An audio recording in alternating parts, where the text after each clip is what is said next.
예수 크신 주 이름 나 찬양하리라.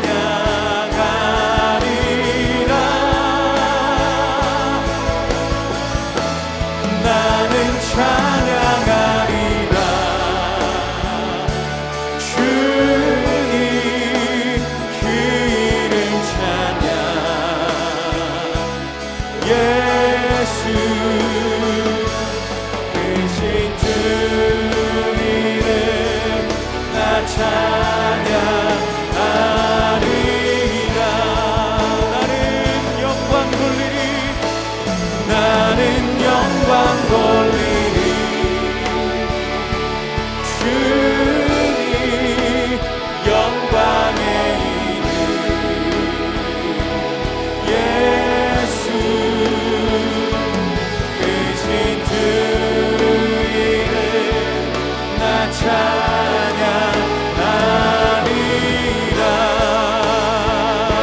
크신 주 이름 크신 주 이름 나 찬양하리라.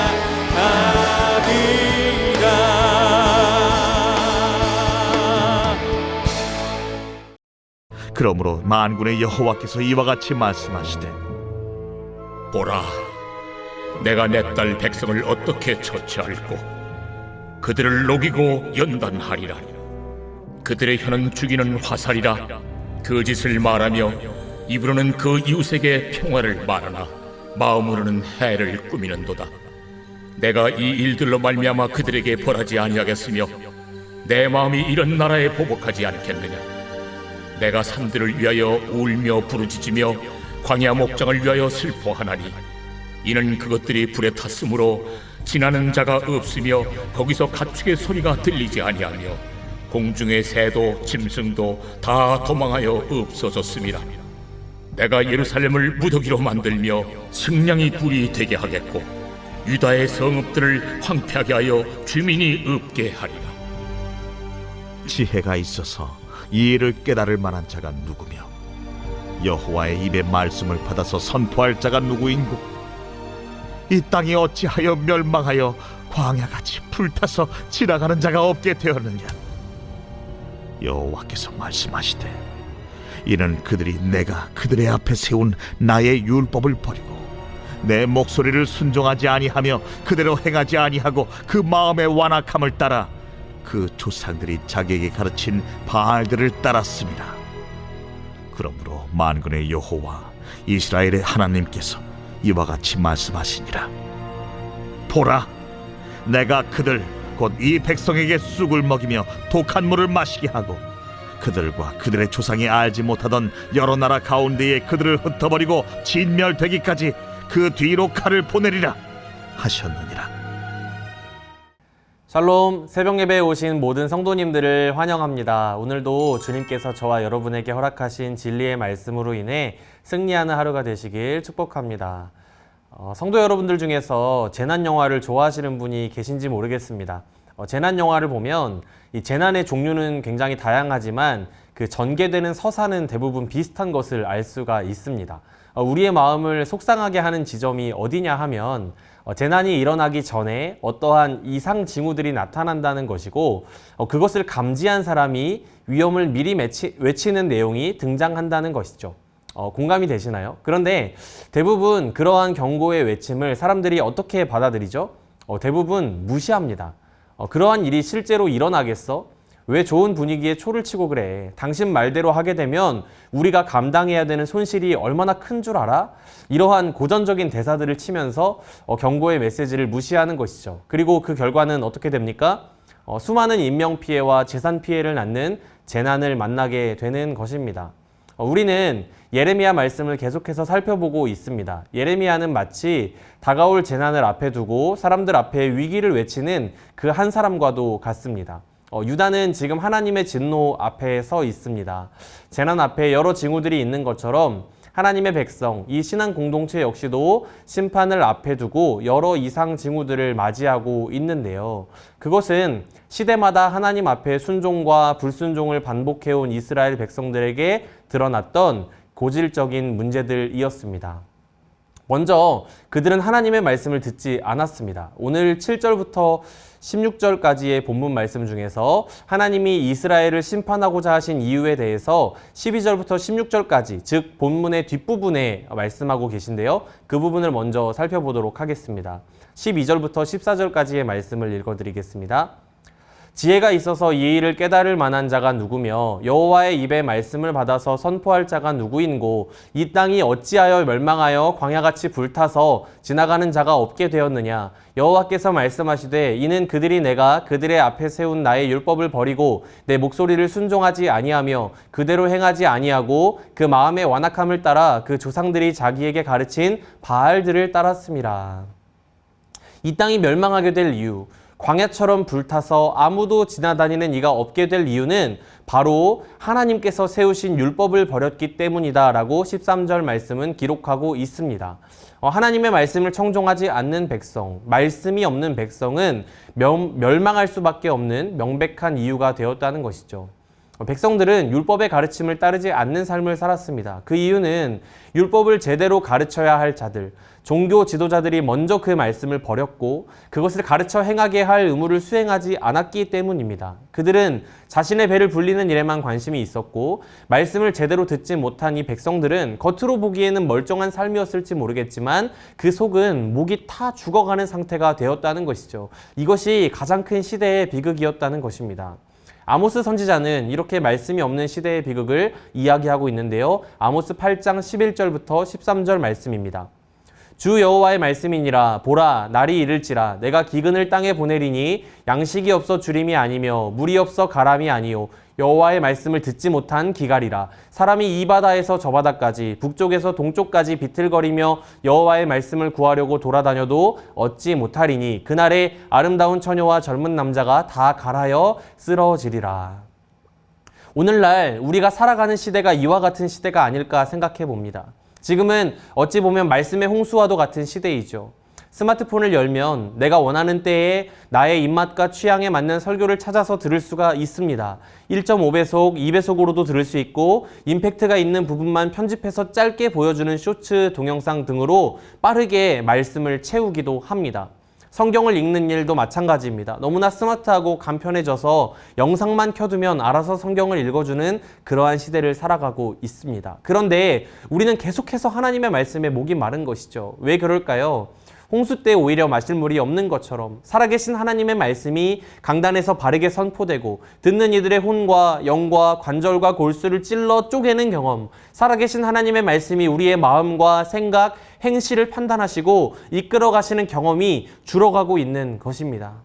사랑하는 성도 여러분, 그렇기 때문에 말씀을 전하는 목회자들을 위해 기도해 주셔야 합니다. 아니, 그보다 먼저 해야 할 것이 있다면 살아계시고 활력이 있는 하나님의 말씀을 내가 직접 마주하고 대하며 말씀대로 행하는 삶을 위하여 몸부림치는 그러한 일들이 우리 삶에 있어야 할 줄 믿습니다. 심판의 이유 두 번째는 바알을 따랐다는 것입니다. 14절 말씀이 보여주는 것처럼 그들은 마음의 완악함으로 하나님이 아닌 바알을 섬겼습니다. 그것은 하나님은 더 이상 나의 생명과 안전을 보장해 주시는 분이 아니라는 선언이었습니다.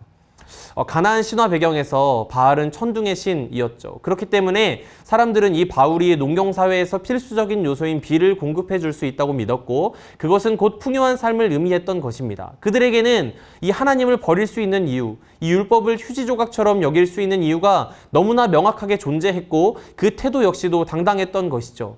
당장 내 삶이 이 모양 이 꼴인데 이렇게 힘든데 하나님의 약속이 나와 무슨 상관이 있느냐. 나는 지금 나의 삶의 풍요로움을 보장해 줄 수 있는 바알을 따르겠다. 그러한 완악한 마음이 백성들에게 존재했다라는 것입니다. 제가요 고등부 사역을 하고 있습니다. 이번 주 금요일부터 중고등부 여름 수련회가 진행이 됩니다. 많은 성도님들께서 함께 기도해 주시고 또 자녀들을 믿음으로 보내주시고 물심양면으로 후원해 주셔서 은혜의 잔치가 잘 준비되고 있음에 감사를 드립니다. 끝까지 기도해 주시기를 부탁을 드리겠습니다. 그런데 우리 아이들이 수련회 현장에 결단해서 간다는 일 정말 쉽지 않은 일인 것 같습니다. 여러 가지 아이들의 어려운 상황들이 있었는데요. 제가 듣게 되었던 이야기 중에 참 가슴 아팠던 이야기 중 한마디를 조심스럽게 소개해드리고자 합니다. 그것은 이런 이야기였습니다. 제가 수련회를 감으로써 빠지게 되는 학원비를 내주면 수련회에 가겠다라는 이야기였습니다. 물론 그 아이의 그 말이 진심도 아니었을 것이고 제가 그 말을 한 학생을 비난하고자 드리는 말씀이 절대 아닙니다.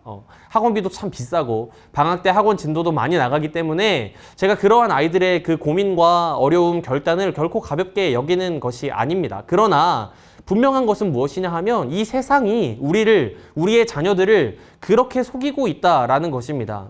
네가 믿는 그 하나님은 너의 풍요와 성공, 너의 안전과 생명을 보장해 줄 수 없다라고 자녀들을 속입니다. 그 하나님을 계속 믿고 바보처럼 하늘만 바라보고 있다가는 너는 뒤처지게 될 것이고 이 세상에서 경쟁력과 생존력을 갖출 수 없는 존재가 될 것이라고 우리를 속이는 것이죠. 그리고 너무나 많은 사람들이 하나님을 믿고 따른다고 말은 하지만 내 인생의 선택의 순간들이 다가올 때 나의 앞날과 성공, 나의 재산, 나의 소중한 것들이 위협받는다고 여겨지는 상황 속에서 얼마든지 하나님의 약속과 율법을 등지고 세상 것을 쫓을 수 있는 그러한 분위기.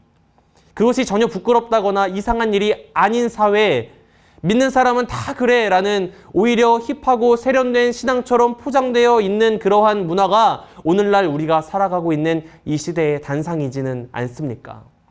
교역자인 저부터도 그럼에도 불구하고 생명의 근원이신 하나님을 선택하셔야 합니다 라고 말하기 전에 수많은 생각들을 거쳐야만 하는 시대, 예레미야의 시대와 참 많이 닮아 있음을 느끼게 되는 것입니다. 하나님께서 이제 백성들에게 그러한 불순종의 대가를 지불할 때가 되었다고 말씀하시는 것이죠. 본문의 앞부분인 7절부터 9절 말씀을 읽어드리겠습니다.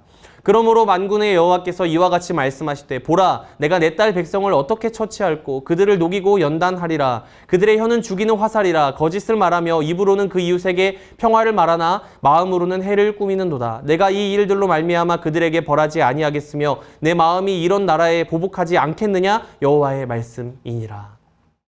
우리 하나님께서는요 여전히 이 패역한 이 이스라엘을 내 딸, 내 백성이라고 부르십니다.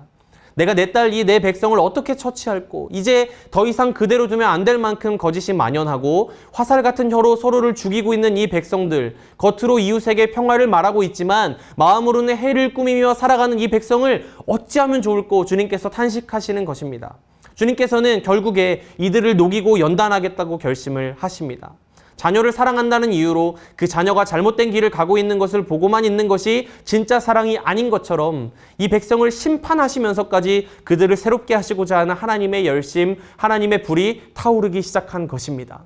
의사가 환부를 도려내는 것처럼 뜨거운 불 속에서 불순물을 제거하고 재련하는 것처럼 하나님께서는 이스라엘의 묵은 죄악들을 제거하고 도려내실 것입니다.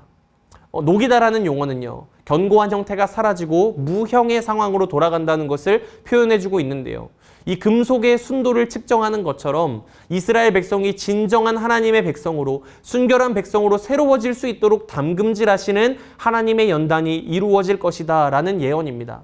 어찌 보면 이것이 참 희망적인 예언이라고 생각할 수도 있겠지만 중요한 것은 그 과정이 너무나 참담하고 아프다는 것입니다. 그렇기 때문에 예레미야 선지자는 그 상황을 지켜보며 애곡한 것이죠. 본문 10절, 11절 말씀에 그 심정이 잘 드러나 있습니다. 내가 산들을 위하여 울며 부르짖으며 광야 목장을 위하여 슬퍼하나니 이는 그것들이 불에 탔으므로 지나는 자가 없으며 거기서 가축의 소리가 들리지 아니하며 공중의 새도 짐승도 다 도망하여 없어졌음이라. 내가 예루살렘을 무더기로 만들며 승냥이 굴이 되게 하겠고 유다의 성읍들을 황폐하게 하여 주민이 없게 하리라. 우리 하나님은 우리를 완전히 망하게 하지 않으시고 결국은 싸매시고 회복시키시는 사랑의 하나님이시지만 오늘 말씀을 통해 우리가 조금 더 집중해야 하는 것이 있다면 이 선지자의 애곡하는 심정이리라 생각합니다. 이 심정을 가진 사람들, 하나님의 마음을 품고 이 땅과 자녀들을 위해 울며 끊임없이 외치는 사람, 그 한 사람이 저와 여러분이 되기를 소망합니다. 말씀을 정리하겠습니다. 사랑하는 성도 여러분, 우리 삶에 잘못 세워져 있는 많은 기준들, 또 담금질 되어야 할, 녹아내려야 할 많은 죄악들이 있다면 오늘 주님 앞에 애통하며 회개하는 은혜가 있기를 소망합니다. 또한 우리에게 주신 이 나라 이 민족이 회개하는 한 사람이 없어서 망한 어느 도시와 같이 되지 않도록 우리나라와 자녀들을 위해 울 수 있는 우리가 되기를 원합니다. 그 길은요 참 외롭고 고독할 것입니다. 또 바보같이 여겨질지도 모르겠습니다. 그러나 하나님께 돌아감이 유일한 생명의 길이요 회복의 출발임을 굳게 믿는 믿음을 가지고 오늘도 각자의 자리에서 선한 싸움을 감당하고 승리하는 저와 여러분의 하루 또 삶이 되기를 간절히 소원합니다. 이 시간 함께 다음의 기도 제목들을 읽고 기도하기를 원합니다. 하나님의 말씀을 버리고 바알을 쫓았던 우리 삶의 죄악을 용서하여 주옵소서. 이 나라 이민족과 열방을 위해 주님의 마음으로 올 수 있는 우리가 되게 하소서. 이번 주에 있을 초등소년 연합캠프와 중고등 연합수련회에 큰 은혜를 부어주사 다음 세대가 하나님께 돌아오는 회복의 은혜가 있게 하소서. 다 같이 기도하시겠습니다.